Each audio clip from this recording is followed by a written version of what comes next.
গত 28শে মার্চ 2025 মিয়ানমারের মান্দালয় শহরের কাছে প্রথম 7.7 মাত্রার ভূমিকম্প এবং তার 11 মিনিট পরে 6.7 মাত্রার আরেকটি ভূকম্পন ঘটে। এতে মিয়ানমারে ব্যাপক ধ্বংস প্রাণহানি ঘটেছে। আজ আমরা এই ভূমিকম্পের সঙ্গে বাংলাদেশের সম্পর্ক এবং সামগ্রিকভাবে বাংলাদেশে কেন বড় ভূমিকম্প হতে পারে সেটা নিয়ে আলোচনা করব। বাংলাদেশ ভারতীয় টেকটনিক প্লেটের উপর অবস্থিত। ভারতীয় মহাদেশীয় ভূত্বকটি বা কন্টিনেন্টাল ক্রাস্ট উত্তরে এশিয়া মহাদেশের সঙ্গে ধাক্কা খাচ্ছে, আর পূবে তার যে ওশিয়ানিক ক্রাস্ট অর্থাৎ মহাসাগরীয় ত্বকটি সেটি বার্মা প্লেটের নিচে সাবডাকশন করছে বা অধগমন করছে। অনেক বিজ্ঞানী মনে করছেন ভারতীয় টেকটনিক প্লেটটি বামাবর্তী বা ঘড়ির কাঁটার উল্টো দিক হয়ে চক্রাকারে ঘুরছে, তাই উত্তর ও পূব উভয় দিকেই এই সংঘর্ষ সম্ভব হচ্ছে। এই যে সংঘর্ষ তাকে ভূপৃষ্ঠে অর্থাৎ মাটির উপরে মোটামুটি তিনভাবে দেখা যায়: কখনো থ্রাস্ট ফল্টিং, কখনো স্ট্রাইক স্লিপ মুভমেন্ট, আবার কখনো ভাঁজ বা ফোল্ডিং গঠনের মাধ্যমে। থ্রাস্ট ফল্টিং হলো যখন ভূত্বকের একটি অংশ আরেকটি অংশের উপরে উঠে যায়। এটি ঘটে যখন একটি ভূত্বক আরেকটি প্লেটকে ঠেলতে থাকে এবং অন্যটির উপর উঠে যেতে পারে। পৃথিবীর সবচেয়ে বিশাল ও সক্রিয় থ্রাস্ট ফল জোন এই মুহূর্তে, তার প্রতীক হলো বিশাল হিমালয় পর্বতশ্রেণী। এরপর আসে স্ট্রাইক স্লিপ ফল্টের ব্যাপারে। এগুলো হচ্ছে যখন ভূত্বকের দুই পাশ আড়াআড়িভাবে বা হরিজন্টালি একে অপরের পাশে সরে যায়। এখানে উল্লম্ব অর্থাৎ ওপরে সরে যাওয়া নেই, বরং সরণটা ল্যাটারালি ঘটছে। যে ভূমিকম্পগুলো 28শে মার্চ হলো সেগুলো মিয়ানমারের সাগাইং ফল্টে ঘটেছে, এবং সাগাইং ফল্ট স্ট্রাইক স্লিপ ফল্টের একটা উদাহরণ। বাকি রইল ফোল্ডিং। ফোল্ডিং হয় যখন ভূত্বক চাপের ফলে ভেঙে না গিয়ে ধীরে ধীরে বেঁকে যায়। এটা ঘটে যখন শিলাস্তরগুলি প্লাস্টিকের মতো আচরণ করে এবং ভাঁজ তৈরি করে। এটা ধীরে ধীরে চাপ পড়লে হয়। আমরা চট্টগ্রামের পূব দিকে যে হিল ট্র্যাক্সে যেরকম পাহাড় দেখি এবং তারও পূবে মিয়ানমারে বা মিজোরামে যে দেখি, সেগুলো ইন্দো বার্মান ফোল্ড বেল্টের অন্তর্গত এবং এই ধীরে ধীরে চাপের ফলে সৃষ্ট। ভারতীয় প্লেট তির্যকভাবে বার্মা প্লেটের নিচে ঢুকছে। একে অবলিক সাবডাকশন বলা হয়। এর মানে কি? এর মানে হলো যে অবনমন বা সাবডাকশনের দুটো অংশ থাকে, একটা ভার্টিক্যাল আর একটা ল্যাটারাল। প্লেট নিচের দিকে যেমন ঢুকছে, আবার পাশাপাশিও চলছে।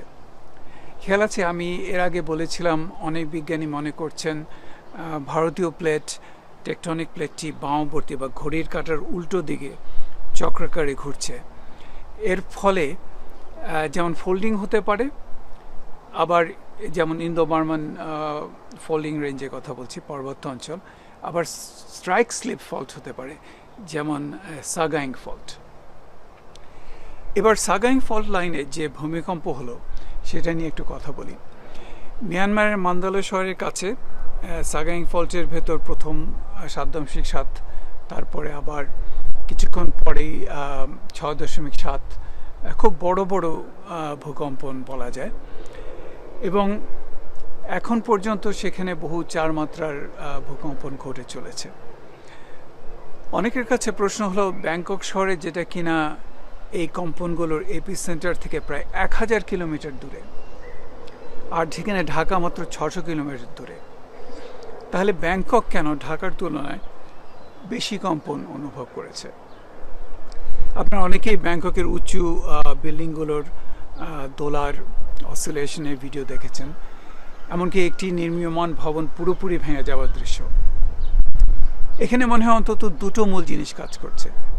একটা হলো সাগাইং ফল্ট থেকে নির্গত যে শক্তি হয়েছে, যে এনার্জি রেডিয়েশন, সেটা কোনো দিকে বিশেষভাবে ডিরেক্টেডভাবে হয়েছে। অর্থাৎ আমি যতদূর বুঝতে পারছি, এই স্লাইটলি স্ট্রাইক স্লিপ ফল্টের যে শক্তি, সেটা তার সমান্তরালভাবে দক্ষিণ ও উত্তর দিকে তুলনামূলকভাবে বেশি বিকিরিত হয়েছে, এবং জন্য ব্যাংকক এটা সরাসরি দক্ষিণে পড়েছে, কাজে সেখানে এই শক্তিটা আসার সম্ভাবনা বেশি।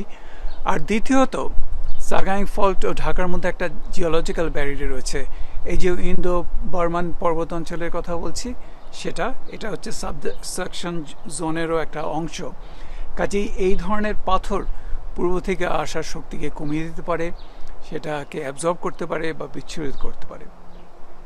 এছাড়াও অন্যান্য কারণ থাকতে পারে, যেমন ঢাকা ও ব্যাংকক উভয়ই পলির উপর তৈরি, কিন্তু ব্যাংককের পলি মাটি হয়তো ঢাকার তুলনায় কিছুটা কম কম্প্যাক্টেড।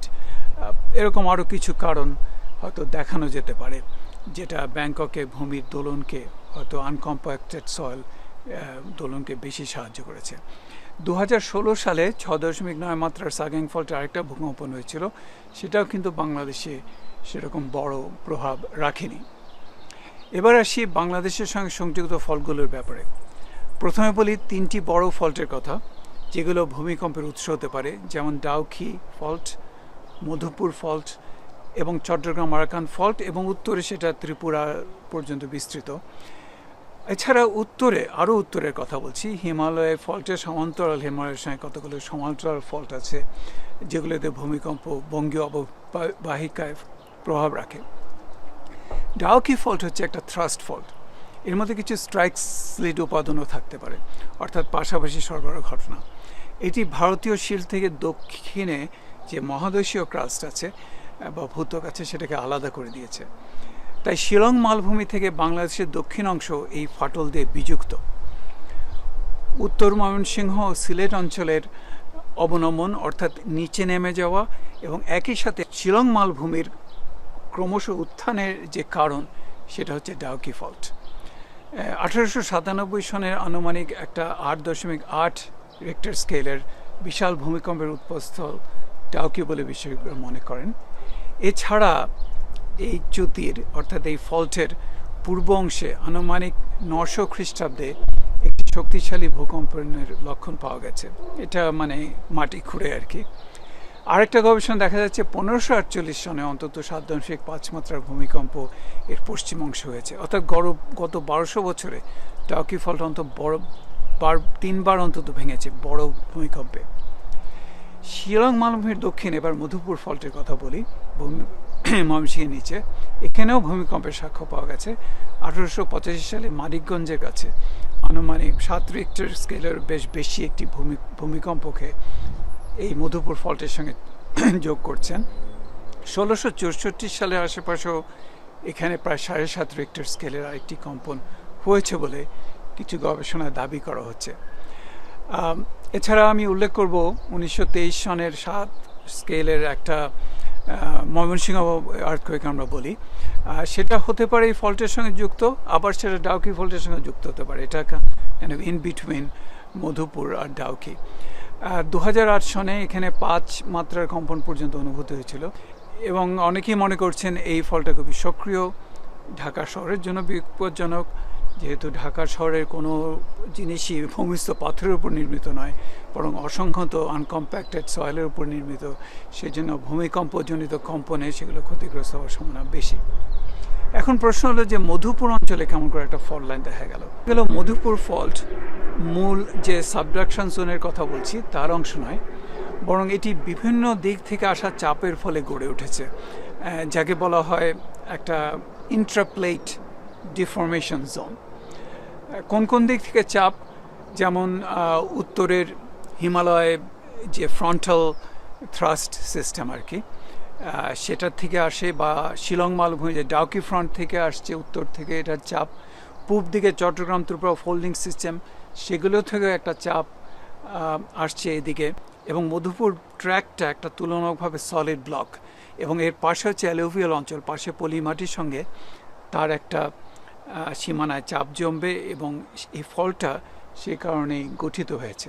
এছাড়াও আরও ছোট ছোট ফল্ট বঙ্গীয় অববাহিকায় আছে, সেগুলো নিয়ে আমরা আলোচনা করছি না, এগুলো বেশিরভাগই কেন আনডিফারেন্সিয়েটেড, কিছুটা অবদ্ধ। এবার আসি সবচেয়ে বড় যে টেকটনিক সঞ্চালন সেটার ব্যাপারে। এটা হলো বাংলাদেশের দক্ষিণ পূর্বাঞ্চলে ভারতীয় প্লেটের সঙ্গে বার্মা প্লেটের মিথস্ক্রিয়া। এই মিথস্ক্রিয়াটা একটু জটিল এবং সেটি বেশ কয়েকটি সমান্তরাল ফল্ট লাইনে ভাগ হয়ে গেছে। আমি 5টা ফল্টের কথা বলবো। শুরু হবে একদম পশ্চিম দিকের ইন্দো বার্মান ডিট্যাচমেন্ট অথবা মূল ডিফরমেশন লাইন থেকে, যেখানে ভারতীয় প্লেট তির্যকভাবে, খেয়াল আছে আমি বলেছিলাম অবলিকলি সাবসাইডিং, বার্মা প্লেটের নিচে অধঃক্রমণ প্রক্রিয়া শুরু করেছে এবং এই ডিফরমেশন লাইন আর শেষ হয়েছে একদম সাগাইং ফল্ট লাইনে। এটা নিয়ে আজকের আলোচনা। এই কয়েকদিন আগের ভূমিকম্পটা সাগাইং ফল্টই হয়েছে। তাহলে 1 নম্বর হচ্ছে মূল ডিফরমেশন ডিট্যাচমেন্ট মেগাথ্রাস্ট। এটা কুমিল্লা ত্রিপুরা অঞ্চল থেকে একেবারে দক্ষিণে বঙ্গোপসাগর পর্যন্ত বিস্তৃত। তো অনেকেই মনে করছেন এটা লকড, অর্থাৎ নড়ছে না, আটকা, বরং হঠাৎ এটি তার জমে থাকা শক্তি বিশাল ভূকম্পনের মাধ্যমে বিকিরিত করছে। ত্রিপুরা অঞ্চলে যত না লকড, দক্ষিণে আরাকান অঞ্চলে আরও বেশি লকড। 1762 সনে আরাকান বা চট্টগ্রামের আনুমানিক 8.8 রেক্টার মানের ভূমিকম্প এই মেগাথ্রাস্ট থেকে সৃষ্ট বলে মনে করা হচ্ছে। তো এ নিয়ে অনেক কম্পিউটার মডেলিং হয়েছে এবং মডেলিং বলছে যে প্রতি 1700 বছর অঞ্চল ত্রিপুরা অঞ্চলে আর চট্টগ্রাম অঞ্চলে প্রায় 500 থেকে 700 বছর অন্তর এই ধরনের বড় 8.8 মাত্রার ভূমিকম্প হতে পারে। এই অঞ্চলে কম্পন খুব ঘন ঘন হচ্ছে না, তবু একটা নীরব বিপদ যে কোনো সময় এটা একটা শক্তিশালী ভূমিকম্পে এই চাপ মুক্ত করে দিতে পারে এবং এতে ব্যাপক ক্ষয়ক্ষতির সম্ভাবনা আছে আর কি। তো এবার আমি যাব আরও পূব দিকে পরপর 4টি স্ট্রাইক স্লিপড ফল্টের কথা। প্রথম হচ্ছে কালাদান ফল্ট, একদম পার্বত্য চট্টগ্রামের ধার ঘেঁষে তার পূবে উত্তর দক্ষিণে বিস্তৃত। তারও পূবে চুরচন্দ্রপুর মাও ফল্ট, এরপর আরও পূব দিকে সমান্তরালভাবে উত্তর দক্ষিণে বিস্তৃত কাবাও ফল্ট এবং একেবারে সাগাইং ফল্ট। এই যে কালাদান, কাবাও আর চুরচন্দ্রপুর মাও ফল্ট, এগুলো সবই কিছুটা লকড, সেখানেও ভূমিকম্প হতে পারে, কিন্তু তাদের পূবে সাগাইং ফল্টের মতন সেই ভূমিকম্পের তীব্রতা হয়তো বেশি হবে না। আরেকটা কথা এখানে বলে নিই যে সাগাইন ফল্ট নিয়ে যে আমরা বলছি সেটা ইন্ডিয়ান প্লেটের সঙ্গে নয়, বরং বার্মা আর সুন্ডা প্লেটের সীমানায়। কিন্তু যেহেতু ইন্ডিয়ান প্লেট বার্মা প্লেটের নিচে ঢুকছে, কাজে পরোক্ষভাবে ইন্ডিয়ান প্লেটও সাগাইন ফল্টের এই যে ভূমিকম্প তার জন্য দায়ী। তাহলে শেষ পর্যন্ত কি দাঁড়াচ্ছে? আমরা এতগুলো যে ফল্টের কথা বললাম, সামগ্রিকভাবে তাদেরকে আমি যদি যোগ করি তাহলে কি ধরনের ভূমিকম্পের পূর্বাভাস আমাদের পক্ষে দেওয়া সম্ভব? আসলে এটা পূর্বাভাস দেওয়া সম্ভব নয়, আমরা কিছুটা স্পেকুলেট করতে পারি। অনেক সময় আমরা ভূমিকম্পের রিকারেন্স টাইম, অতীত ভূমিকম্পের স্লিপ বা ওঠানামা যতটা হয় তার সঙ্গে প্রতি বছর টেকটনিক প্লেট কতখানি সরছে তা দিয়ে ভাগ করে একটা আনুমানিক বছর সংখ্যা পেতে পারি। আমি একটা উদাহরণ দিচ্ছি। আমরা যদি বলি যে 1762 যে আরাকান কম্পন হয়েছিল তাতে ভূমিস্খলন প্রায় 15 মিটার হয়তো পার্থক্য হয়েছে, উঠেছে বা নেমেছে, আর অন্যদিকে ডিফরমেশন টেকটনিক স্মরণ হচ্ছে প্রতি বছর মাত্র 15 মিলিমিটার, তাহলে 15 মিটারকে যদি 15 মিলিমিটার দিয়ে ভাগ করি তাহলে আমরা 1000 বছর পাই, অর্থাৎ প্রতি 1000 বছরে 8.8 এরকম একটা কম্পন পেতে পারি। কিন্তু আমরা যদি মধুপুর, ত্রিপুরা ফল্ট বেল্ট, ডাউকি সব একত্রে ধরি এবং তারও বলি তাহলে 7 মাত্রার ভূমিকম্পের রিকারেন্স রেট কত হবে, 7 বলছি, তাহলে আগামী 100 বছরের সম্ভবত হয়তো শতকরা 50 ভাগ। কিন্তু এই ধরনের ভাবি কথা নিতান্ত স্ট্যাটিস্টিক্যাল, এটি কোনো নির্দিষ্ট সময় উল্লেখ করতে পারে না। সেই অর্থে একটি বড় ভূমিকম্প আগামীকাল হতে পারে, আবার 50 বছর পরেও হতে পারে। কিন্তু যেটা আমাদের দরকার, যে জন্য আমাদের প্রস্তুতি দরকার, যেখানে বিল্ডিং কোড হতে পারে, আর্থকোয়েক রেজিস্ট্যান্স কোড, এবং আমাদের ভলেন্টারি সিস্টেম, ইমার্জেন্সিতে প্রস্তুত থাকা দরকার এবং মানুষজনের এই বিষয়ে সচেতন থাকা দরকার অবশ্যই। আপাতত এখানেই শেষ করি। আপনারা যেখানে থাকবেন ভালো থাকবেন। ধন্যবাদ।